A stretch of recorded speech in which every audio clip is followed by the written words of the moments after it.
Assalamu alaikum everyone. Thanks for visiting my channel and I hope you clearly understand the tips shared by me in my previous video. So let's get started for the new tips and I hope you all will understand them and you will practice them.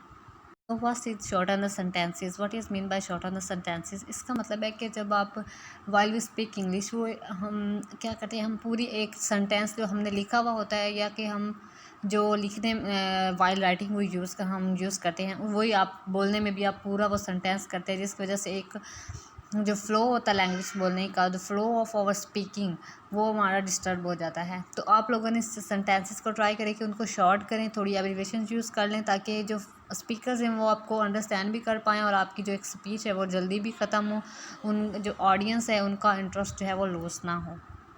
Get some example. For example, we say that I have got to go. No, I have got to go. I have got a book. I have got a book. तो इस तरह के आप sentences आप यहाँ पे देखें, यहाँ पे फुल सेंटेंस को उन्होंने शॉर्ट करके लिखा हुआ है। एक ये अपने दो रूल होते हैं उनके, आई वांट टू का आपने वांट टू की जगह आपने वाना यूज़ करना है और आई वांट टू गो की जगह आपने गोना यूज़ करना है। जिस तरह आप कहते हैं I have to speak English, या इस तरह आप कहते हैं कि I am going to give a speech, तो आपने उसका कहना I'm gonna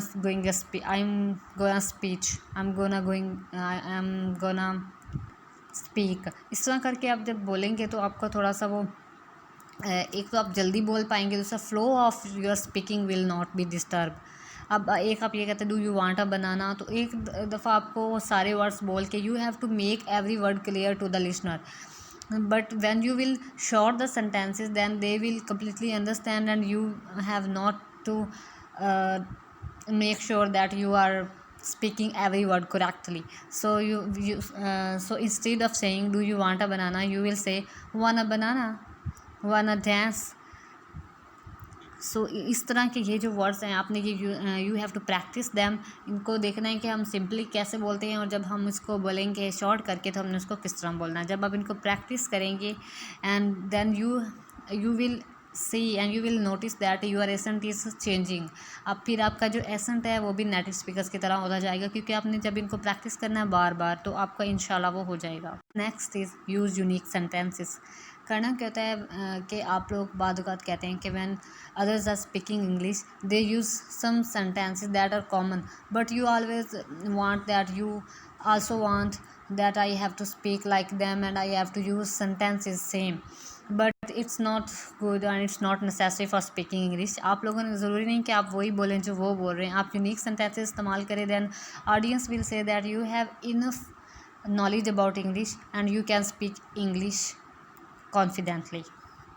So let's I have some examples for you।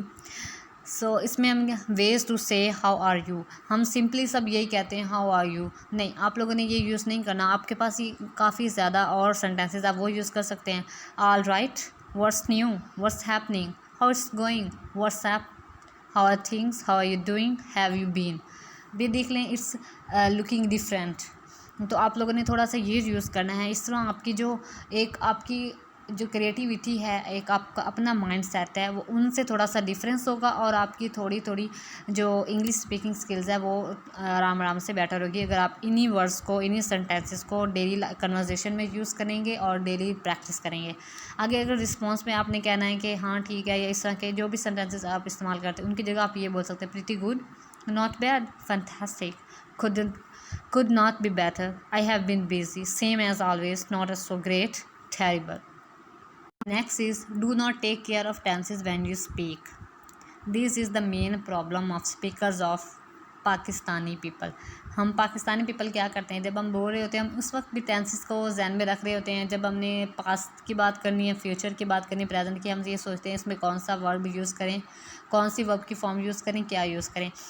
But when you speak you have not need of using tenses and you have not need to take account of the tenses। आपको tenses का जो फ़िक्र है या tenses को एक सही रखना आपका जब आप लिख रहे होते हैं तो तब ये नेसेसरी होता है, not when you are speaking में आपका मेन जो फोकस होता है वो ये होता है कि लिसनर को आपकी हर बात क्लियरली पहुंच जाए, आपका मैसेज जो है वो पहुंच जाए उसके पास। तो उसके लिए आपने टेंसेस की केयर नहीं करनी, just focus on your message which you want to convey. जब आप टेंसेस स्टार्ट करना मैंने तो पास्ट के बारे में बताना है, then you think that I have to use second form and some time the thing you are telling, the verb you are telling, you start thinking that what could be the second form of this verb। तो इस तरह आपका time loss होता है और impression अच्छा नहीं पड़ता ऑडियंस पे। तो आपने टेंसेस का इस्तेमाल तब करना है जब आप लिख रहे होते हैं, while writing, not while you are speaking. So focus on the message, not on the tenses.